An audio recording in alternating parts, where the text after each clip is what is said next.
historic tour of Manhattan takes us to a section of Midtown, known the world over as Times Square. Located at 42nd Street and 7th Avenue, we are now at the veritable epicenter of the urban universe. The very heart of New York City, Times Square, the Deuce. The main strip, a section of 42nd Street between 7th and 8th Avenues, has been frozen in transitional limbo for several years. In early January 1995, the transformation begins. With much attention already concentrated on the battles for preserving landmark theaters, the urban eye focuses on a different historical site. Nestled in a peeling crevice beneath the Selwyn Theater, we shine the urban eye spotlight on the Grand Luncheonette. A timeless yellowish glow emanates from within. With images as American as apple pie, the artwork covering the storefront resembles an Edward Hopper painting. Moving down 7th Avenue, we see the sights of the Funny Store and Playland. Fixtures in Times Square for decades, both of these entertainment emporiums closed their doors for good in 1994.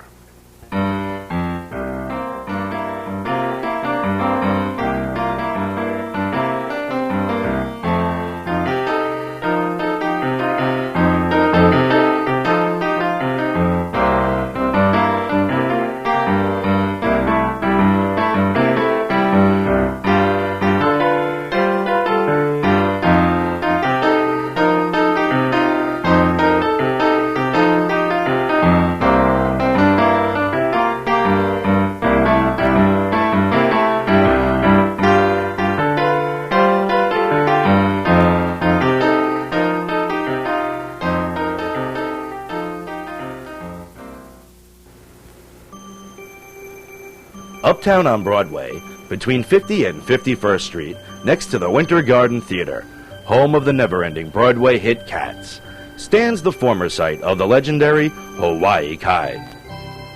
A unique establishment where both tourists and New Yorkers alike experienced what many consider to be the ultimate Polynesian dining experience.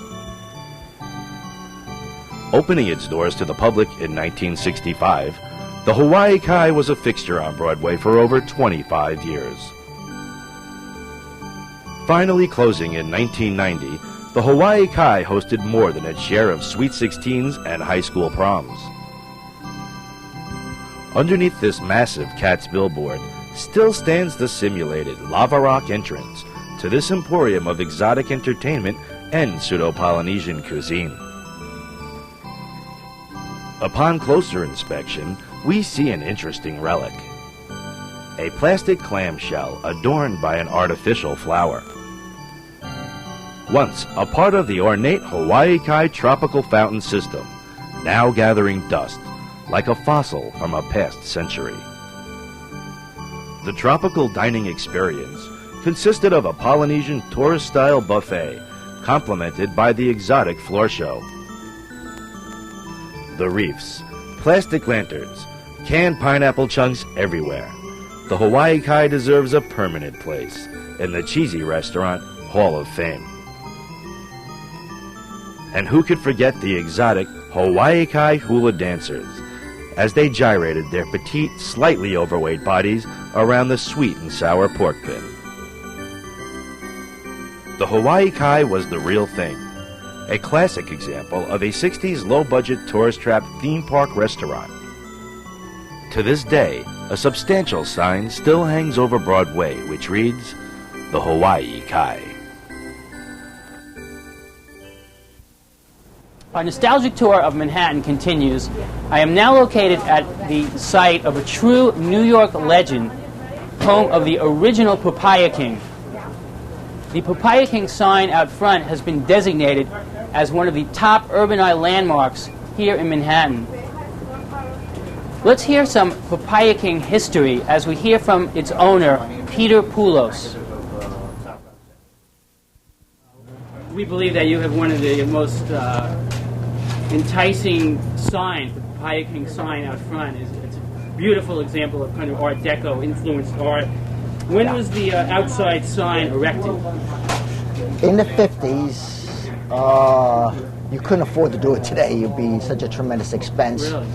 We have not changed that sign. A lot of people say, like you do, it is a Art Deco. It is very unusual. And at night, it's very well lit. The combination of the colors. It is. It's the only thing that we did change, and I believe one of the pictures, our original logo, which we have now, was not the same. I didn't like the logo in those days. I really don't know who designed it.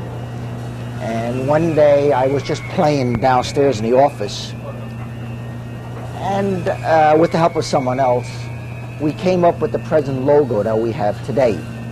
We've had many try to copy it by adding little legs or a little hair on top of the crown, but that's a registered logo. I know I didn't like what we had, and I wanted something that does reflect a papaya, does reflect a king. Right. And it was very simple, the head of a papaya and the crown of a king. That's when we started calling ourselves Papaya King, too. We used to be called Hawaiian Tropical Drinks. Do you believe that many native New Yorkers think of Papaya King as being part of the real New York? By all means. I say that with full confidence because so many customers tell me over and over again, I used to come here when I was a child, and now I'm bringing my children. A lot of people call us a landmark. So yes, 100% to your question. And what do you think so many people find nostalgia so comforting?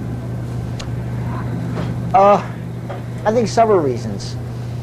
When we did try to remodel the store several years ago to somewhat bring it up to date, we also had this problem that my associate and my cousin Alex and I, we wanted to change the store and yet still keep the nostalgia aspect there. We didn't want to go from one extreme to the other.